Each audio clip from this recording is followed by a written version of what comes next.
오늘은 먼저 하나의 편지를 읽어 드리려고 합니다. 이 편지는 우리나라에 온 한 선교사님이 쓴 편지입니다. 아버지 어머니, 탄압이 점점 심해지고 있습니다. 그저께는 예수님을 영접한 지 일주일도 안 된 서너 명이 끌려가 순교했고, 토마스 선교사와 제임스 선교사도 순교했습니다. 선교 본부에서는 철수하라는 지시가 있었지만 대부분의 선교사들은 그들이 전도한 조선인들과 아직도 숨어서 예배를 드리고 있습니다. 그들은 모두가 순교를 할 작정인가 봅니다. 오늘 밤은 유난히도 고향으로 돌아가고 싶습니다. 외국인들을 죽이고 기독교를 증오한다는 소문 때문에 부두에서 저를 끝까지 말리셨던 어머니의 얼굴이 자꾸 제 눈에 아른거립니다. 아버지 어머니, 어쩌면 이 편지가 마지막일 수도 있습니다. 제가 이곳에 오기 전 뒤뜰에 심었던 한 알의 씨앗이 이제 내년이면 온 동네가 꽃으로 가득하겠죠. 그리고 또 다른 씨앗을 만들어내겠죠. 저는 이곳에 작은 씨앗이 되기로 결심했습니다.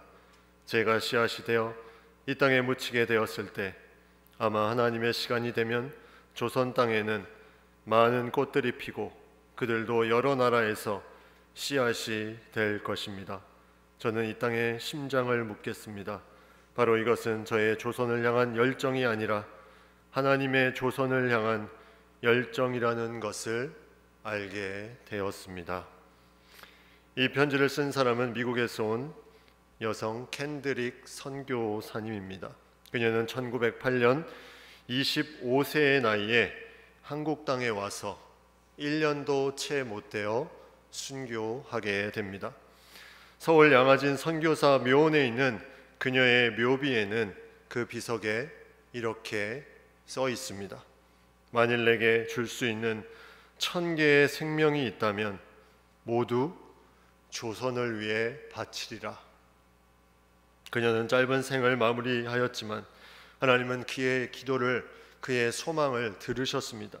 그의 편지에 있는 소망이 지금 이 조선 땅에, 우리나라에 이루어져 있습니다. 제가 씨앗이 되어 이 땅에 묻히게 되었을 때 아마 하나님의 시간이 되면 조선 땅에는 많은 꽃들이 피고 그들도 여러 나라에서 씨앗이 될 것입니다. 저희 나라의 많은 선교사가 세계 곳곳에 나가 있습니다. 2021년 한국세계선교협의회 한국선교연구원 자료에 의하면 장기 선교사가 선교단체에 파송한 사람 빼고 22,000명이 지금 선교사로 나아가 있습니다. 이는 전 세계의 2위 선교 파송 국가이고 또 인구수로 따지면 1위 파송 국가가 되고 있습니다. 한 선교사님이 짧은 기간에 우리나라에 와서 그 복음을 나누고 그 복음의 씨앗을 뿌릴 때 소망했던 일, 주님 앞에 간절히 기도했던 그 일이 그 척박했던 이 조선 땅에, 이 한국 땅에 놀라운 역사로 지금 이루어지고 있습니다. 독일의 선교 신학자 휘체돔이라는 사람은 그의 책에서 이렇게 말합니다. 선교의 타당성을 묻는 것이 교회 자체의 존재 이유를 묻는 것이다. 이 말은 선교가 교회의 중심이 되어야 한다는 말입니다.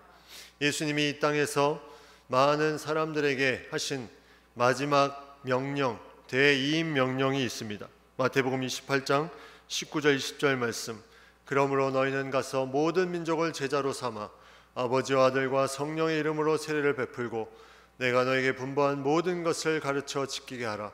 볼지어다 내가 세상 끝날까지 너희와 항상 함께 있으리라 하시니라. 모든 민족을 제자로 삼아 그들에게 세례를 베풀고 가르쳐 지키게 하라고 마지막에 이 말씀을 남기시고 하늘로 올라가셨습니다. 유럽의 교회가 위기에 처해 있다는 말이 들려오고 많은 교회들이 문을 닫았습니다. 이 휘체돔이라는 학자는 그 현상을 통해서 그렇게 된 이유를 이렇게 말하고 있습니다. 다른 것에 이유가 있는 것이 아니라 그들이 신앙을 전달해 주는데 큰 문제가 있었기 때문이다. 다시 말하면 교회의 존재 이유를 망각하고 그들 안에서 제대로 복음을 전달해 주지 못한 것 때문에 결국은 유럽 교회는 침체하게 되었고 하나씩 사라지게 되는 아픈 일들이 나타나게 되었다는 거죠. 교회가 선교를 위해서 무언가를 위해서 존재한다. 선교의 중심은 교회이다. 이 말은 너무나 중요합니다. 만약 우리가 복음을 전하고 하나님의 그 복음을 계속해서 이 땅 가운데 세계 방방곡곡에 전하려는 의지가 없다면 교회의 존재 이유가 없는 것이다. 이렇게 말을 하고 있습니다.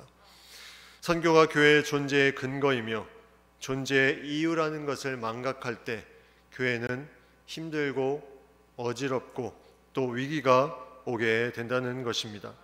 선교를 영어로 미션이라고 합니다. 미션. 이 영어는 라틴어 미시오라는 단어에서 파생한 말인데 그 의미를 보면 뭐뭐로 어디로 보내다 이런 뜻이 있습니다. 어디로 보내다. 이 보낸다는 개념은 성경의 창세기부터 요한계시록까지 그 모든 하나님의 구원의 역사의 중심의 단어로 이루어지고 있습니다. 하나님의 구원을 이루기 위해서는 누군가를 계속 보내셨다는 거죠. 그 보냄을 통해서 사람들이 하나님을 알게 되고 만나게 되었다는 것입니다. 로마서 10장 14절 15절에 보면 그런즉 그들이 믿지 않으려는 이를 어찌 부르리요 듣지도 못한 이를 어찌 믿으리요 전파하는 자가 없이 어찌 들으리요 보내심을 받지 아니하였으면 어찌 전파하리요. 보내심을 받았다. 이것은 복음을 전파하고 믿음을 갖게 하고 구원의 역사를 이루는 가장 중요한 부분, 그것이 바로 선교의 의미라는 것입니다. 신약 성경 안에서 이 선교의 개념은 두 가지 단어로 나옵니다.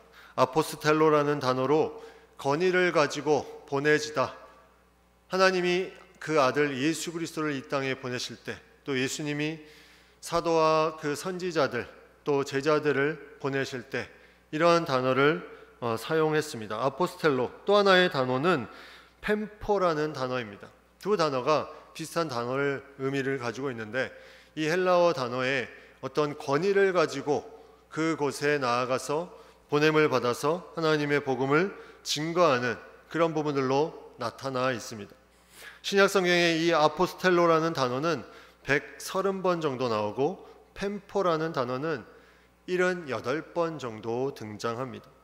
선교의 그 의미를 우리가 이 단어들로 보면 이것은 보내는 것이고 그 보냄을 통해서 하나님의 놀라운 복음이 증거되는 것임을 우리가 생각해 보게 됩니다.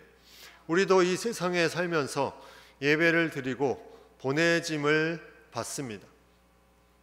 우리가 축도를 끝나고 예배를 마치게 되면 우리는 세상에 보내심을 받는 존재가 됩니다.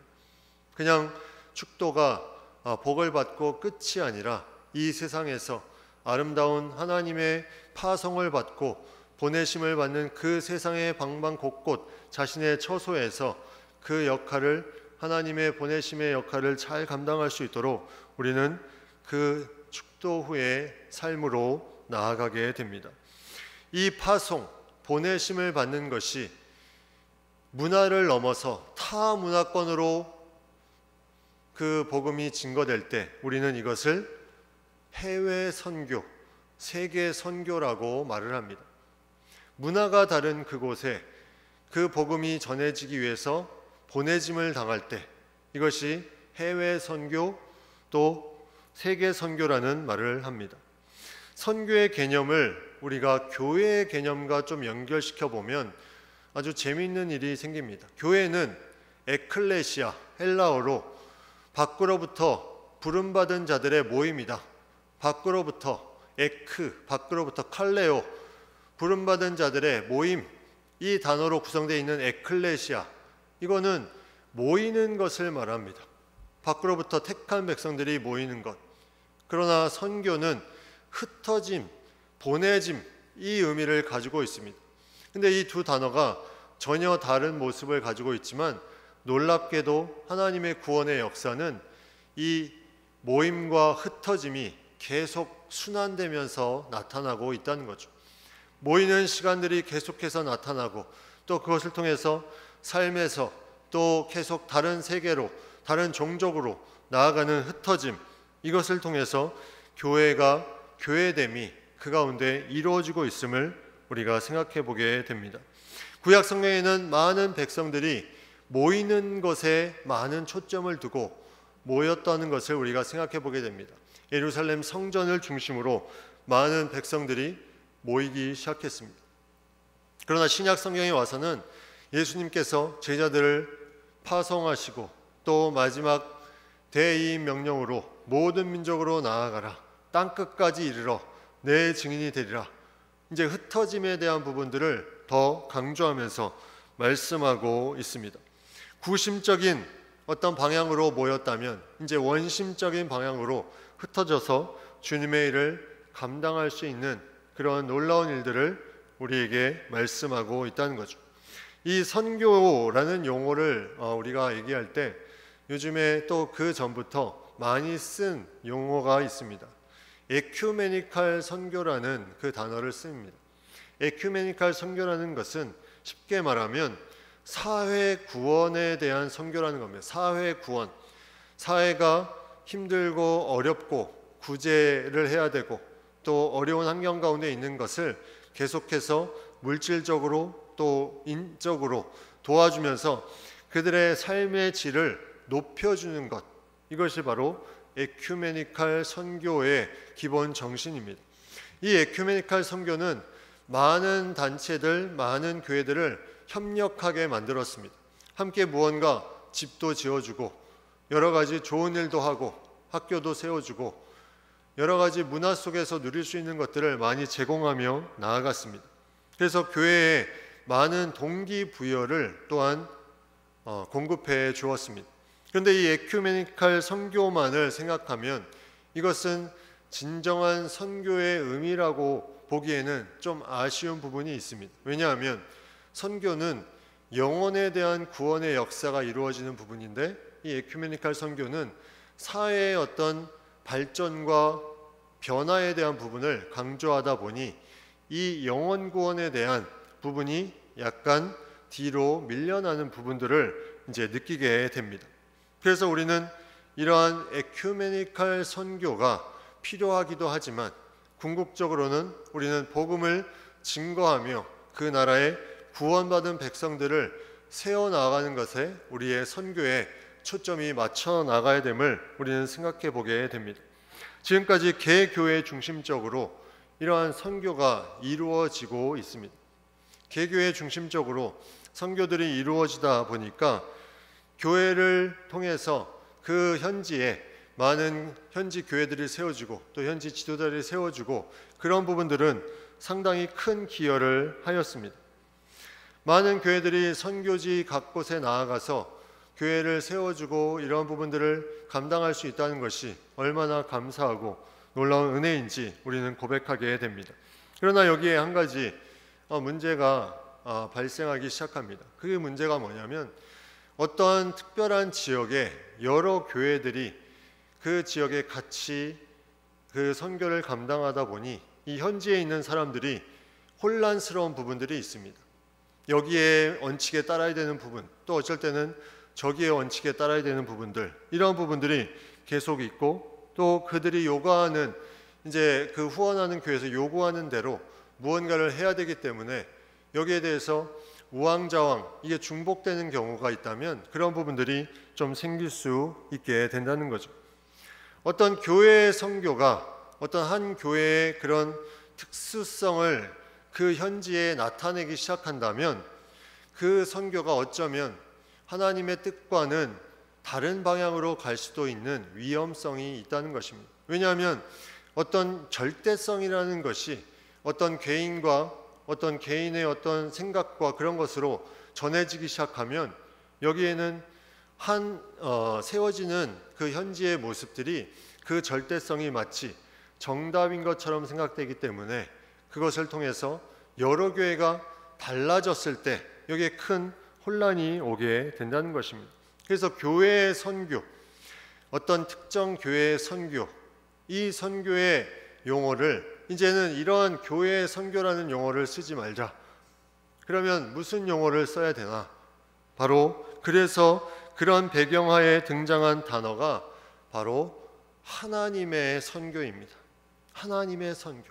이제 특정 교회가 특정 나라의 그 교회의 특수성에 맞게 무언가를 세우는 그런 부분이 아니라 하나님께서 이 땅에 예수님을 보내심으로부터 시작해서 예수님이 하나님께서 주시는 예수님의 이름으로 성령을 보내시고 그 성령을 통해서 많은 성도들이 일어나며 그것을 통해서 세상에 파송되어지고 나라에 파송되어지는 이 모습. 그래서 이 선교는 하나님의 선교로 출발하고 하나님의 선교가 중심이 되어서 각 곳의 나라의 그 선교가 이루어지는데 그 가운데 교회가 사용되고 있다는 것을 바로 여기에 말하고 있습니다. 교회가 중심이 아니라는 거죠. 개교회가 무언가 우리가 무엇을 하고 있다, 우리가 선교사를 몇 명 파송하고 있다, 우리가 교회를 몇 개 지어주고 있다, 이것이 아니라 하나님의 선교에 우리가 이렇게 동참하고 있다, 하나님의 선교의 역사에 우리가 이렇게 힘쓰고 있다, 이런 부분들로 이제 고백되어지는 부분들이 나타나기 시작했다는 겁니다. 하나님의 선교란 이렇게 선교의 중심이 어떤 특정인이나 특정 교회나 특정 단체가 아니라 하나님께 있음을 말하고 있는 것입니다. 바로 이것은 켄드릭 선교사 처음에 읽어줬던 그 편지에 바로 이것은 저의 조선을 향한 열정이 아니라 하나님의 조선을 향한 열정이라는 것을 알게 되었습니다. 이 고백과도 연결이 됩니다. 내가 그 조선을 향해서 열정을 가지고 무언가를 하고 순교를 당했지만 그것이 나의 조선에 향한 열정이 아니라 하나님의 조선을 향한 열정이었다. 다시 말하면 하나님의 선교에 내가 쓰임을 받았다. 이것을 고백하는 것을 보게 됩니다. 이러한 놀라운 하나님의 선교가 지금도 계속해서 각 민족마다 이루어지고 있습니다. 종합해 보면 선교라는 것은 하나님의 선교로 하나님 중심으로 진행된다는 것이 계속해서 지금까지 이제 새롭게 이루어지고 있고 여기에 교회들이 하나님의 선교를 위해서 대행자 역할을 감당하며 나아갑니다. 그래서 이 대행자를 어떻게 잘 감당할 것인가?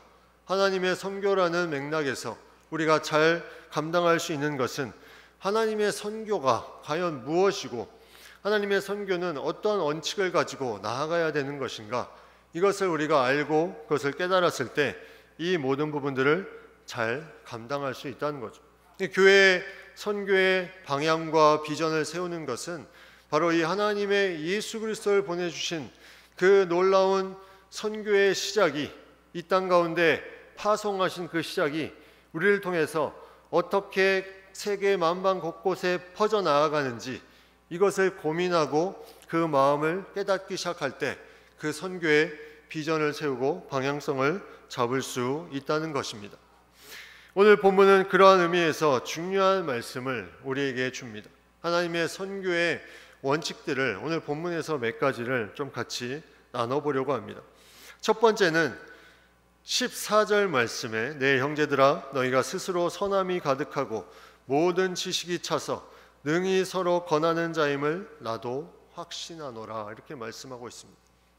첫 번째 하나님의 선교의 원칙을 우리가 생각할 때 바로 스스로라는 단어를 생각해 보게 됩니다. 스스로.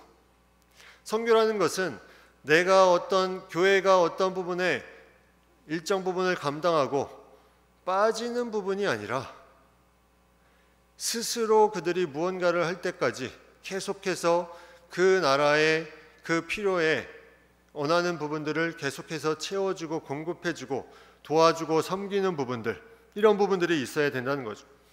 그냥 어느 정도 교회에서 정해놓고 내가 이 정도면, 우리 교회가 이 정도면 할 만큼 했다가 아니라 그들이 스스로 자립하고 홀로서기 할 수 있는 그때까지 계속해서 관심을 가지고 나아가는 것, 여기에 하나님의 선교의 원칙을 볼 수 있습니다. 예수님이 이 땅에 오셔서 우리에게 그렇게 계속해서 말씀을 주시고 또 인도하시고 복음 가운데 홀로 서기 할 수 있는 길을 열어주셨습니다. 계속해서 저희를 훈련시키시고 말씀으로 공급하시고 많은 것들을 채워주셨습니다. 만약 예수님이 복음의 말씀을 증거하고 제자들에게 너희가 이제는 알아서 해라 이렇게 했다면 제자들은 온전히 성장할 수 없었을 것입니다. 그들이 스스로 무언가를 감당할 수 있을 때까지 예수님이 그들을 붙들어 주시고 부활 후에도 다시 제자들을 찾아가 주셔서 그 마음들을 계속 새롭게 해주셨다는 것, 이것이 하나님의 선교의 제일 첫 번째 원칙임을 우리가 보게 됩니다. 오늘 14절 말씀 뒤에 보면 능히 서로 권하는 자임을 나도 확신하노라. 서로 권하는 자가 되었다는 거죠. 이제 어느 정도 그들이 자리를 잡아가고 있음을 이제 여기서 보게 됩니다. 중국에서 선교했던 미국의 장로교회 선교사인 네비우스 중국 선교사님이 세 가지 선교 원칙을 세웠는데 그 선교 원칙이 자립, 자전, 자치였습니다. 자립, 그 현지인이 그 지역이 자립할 수 있는, 그리고 자치, 스스로 무언가 운영하고 관리할 수 있는, 자전, 스스로 다른 곳에 복음을 전할 수 있는 이 세 가지 원칙을 가지고 그때까지 그 현지에 토착하를 위해서 계속해서 힘쓰며 나아갔던 부분이 네비우스 선교 정책으로 지금도 많은 것을 우리에게 말씀하고 있습니다. 바울은 이러한 자립을 위해서 스스로 그들이 무언가를 할 수 있음에 서로 권하고 서로 나누고 서로 전할 수 있는 그 부분까지 계속해서 도우며 나아가는 부분들을 우리가 생각해 보게 됩니다. 그리고 이 편지를 계속해서 보내면서 그들에게 주신 하나님의 마음을 증거하기 시작합니다. 하나님께서 주신 은혜로 그들이 이제 격려받고 세워 나아가면서 이 바울과 또 함께했던 동역자들을 통해서 그 교회들이 스스로 무언가를 얻기 위해서 계속해서 노력하고 힘쓰는 부분들을 보게 됩니다. 두 번째 하나님의 선교의 원리를 보면 바로 도구 의식이었다는, 도구 의식. 오늘 말씀에 16절에 이렇게 말씀합니다. 이 은혜는 곧 나로 이방인을 위하여 그리스도 예수의 일꾼이 되어 하나님의 복음의 제사장 직분을 하게 하사, 이렇게 나와 있습니다.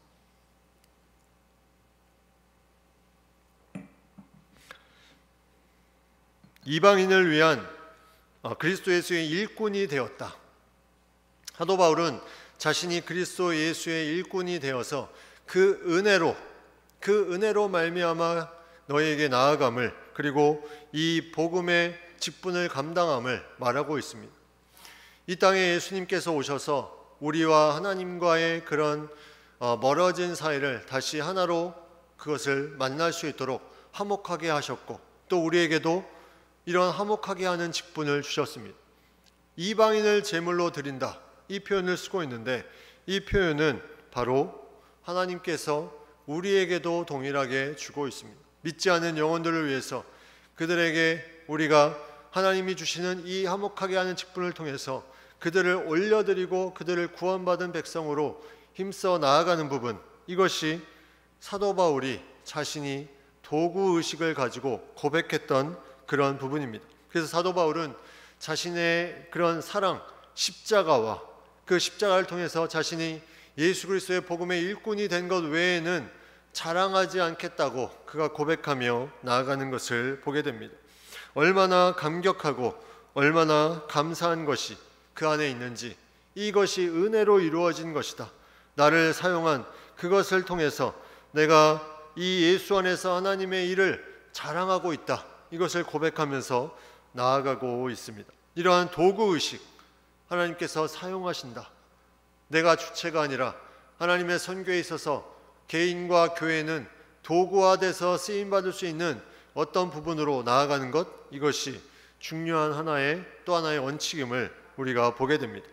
세 번째 하나님의 선교의 원리를 본문에서 보면 20절에 나와 있습니다. 또 내가 그리스도의 이름을 부르는 곳에는 복음을 전하지 않기를 힘썼노니 이는 남의 터 위에 건축하지 아니하려 함이라.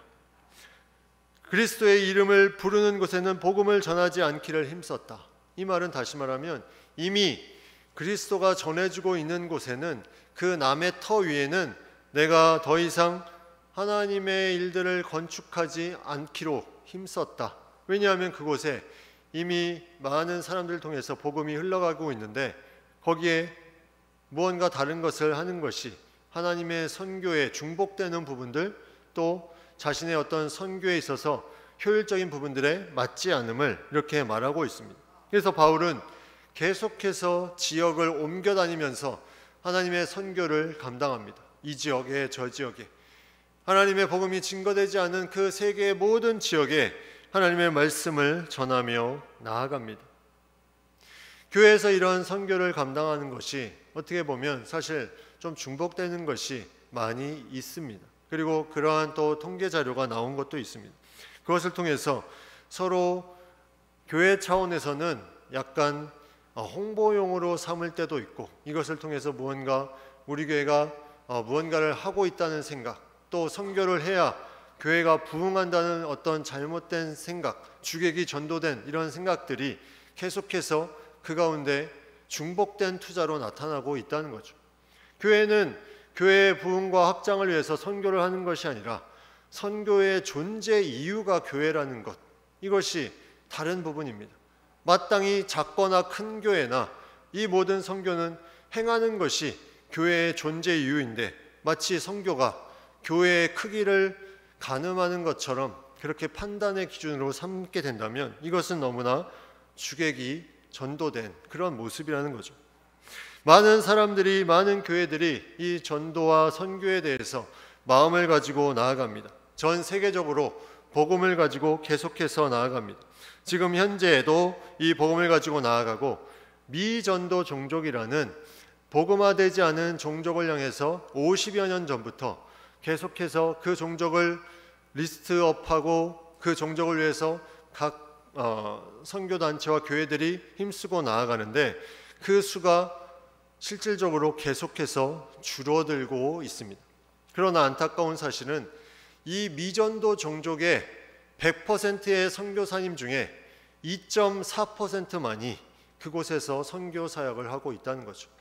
그렇게 생각하면 선교가 얼마나 중복되고 있는가, 우리는 수치상으로도 알 수가 있습니다. 이러한 부분들로 생각해 본다면 과연 하나님의 선교는 어떠한 선교가 되어야 되는가, 오늘 본문을 통해서 자립할 때까지, 그들이 스스로 무언가를 할 때까지, 그리고 도구의식을 가지고, 그리고 남의 터 위에 짓지 않는 그런 선교, 이것을 힘써야 되는 것이 중요함을 우리에게 말씀해 주고 있습니다. 그래서 저희 교회는 세 가지 방향으로 이 전도, 선교의 초점을 맞추려고 합니다. 첫 번째는 미전도 종족 입양입니다. 미전도 종족, 한 종족을 입양해서 그들이 스스로 자립할 때까지 계속해서 도와주는 겁니다. 그것이 힘들고 어려운 일이지만 그것은 하나님의 선교에 있어서 마땅히 해야 될 부분임을 우리에게 말씀해 주고 있습니다. 또 하나는 사도 바울이 이방 선교를 했지만 그가 고륙의 친척을 위해서 내 자신이 저주를 받아 그리스도에게서 끊어질지라도 원하는 바로다 했던 그 고백처럼 우리는 민족의 선교를 위해서 나아가야 됩니다. 북한 선교를 위해 우리가 힘써야 됩니다. 하나님의 마음이 또 그곳에 있고, 또 우리가 계속해서 신앙의 본으로 삼고 있는 주기철 목사님이 그곳에서 심호하시고 평양에서 순교하신 그 핏값이 묻어있는 그 땅에 하나님의 마음을 가지고 우리가 그 땅에 함께 달려가는 부분들이 필요하다는 생각을 해봅니다. 또 하나는 교인 선교사 파송입니다. 외부에서 선교사를 파송하는 부분이 아니라 개교회, 우리 교회에서 하나님의 선교에 함께 동참할 수 있는, 은퇴 전이나 은퇴 후나 상관이 없습니다. 교인이 선교사로 파송받는 이러한 일들을 저희가 함께 기도하며 또 함께 힘쓰고 나아가려고 합니다. 이런 부분들로 저희 교회가 이 선교에, 하나님의 선교를 감당한다면 아름다운 선교의 모습들이 나타나리라는 생각을 해봅니다. 오늘은 말씀을 맺기 전에 제가 선교를 나가게 된 계기를 간증을 제 얘기를 잠깐 하고 마무리하려고 합니다. 저는 15년 전쯤에 선교를 나아갔습니다. 그때 파송될 때 나눈 간증이었는데 한 15년 만에 다시 나누는 것 같습니다. 제가 전임 사역을 첫 번째 하던 그 교회에서 금요 예배 시간에 너무나 졸려가지고 저 뒤에 구석에서 계속 졸고 있었습니다. 제가 그때 전임이었지만 안 보이는 자리에서 계속 졸고 너무 피곤해서, 근데 갑자기 제 손등에 물방울 하나가 똑 떨어졌습니다. 이게 뭐야 하면서 그냥 아무렇지도 않은 듯이 다시 피곤한 김에 계속 졸고 있었습니다. 그런데 또 하나의 물방울이 손등에 똑 떨어졌습니다. 정신이 번쩍 들어서 이게 무엇일까? 천장을 봤습니다. 아무리 봐도 물방울이 떨어질 만한 곳이 없었고 또 그날은 비가 오지도 않았습니다. 그리고 나서 졸렸던 제 몸이 살아나면서 기도하기 시작했는데, 성령의 역사로 제가 기도를 했는데, 제가 어떤 기도를 그 가운데 했냐면, 하나님, 한 종족을 저에게 주시옵소서. 한 종족을 저에게 주시옵소서. 하나님은 그 기도에 응답하셨고, 제가 안수받은 그 해에 그 당시 교회의 목사님이 어떤 사역에 대한 부분을 좀 더 하고 가야 된다는 것을 만류하고 이제 제가 해외 선교로 나아가게 됐습니다. 나중에 그 물방울이 무엇이었을까? 그 물방울이 무엇이었을까? 저에게 주신 깨달음은 이것이었습니다. 그것은 하나님의 그 땅을 향한 눈물이었다. 그 땅을 향한 눈물이 저에게 계속 똑똑 저를 깨우고 기도하게 하셨다. 그것을 제가 깨닫고, 그리고 그 마음으로 하나님의 마음을 가지고 준비하며 나아갈 수 있었습니다. 하나님의 눈물이 고인 곳, 우리가 그곳에 있기를 하나님은 원하십니다. 켄드릭 선교사님이 그 조선 땅에 그 젊은 나이에 온 이유가 이 하나님의 눈물이 그 땅에 느껴졌기에 오지 않았을까, 그렇게 생각이 듭니다. 오늘 우리가 이 선교에 대한 마음을 가지고 이 찬양으로 하나님 앞에 나아갈 수 있기를 원합니다.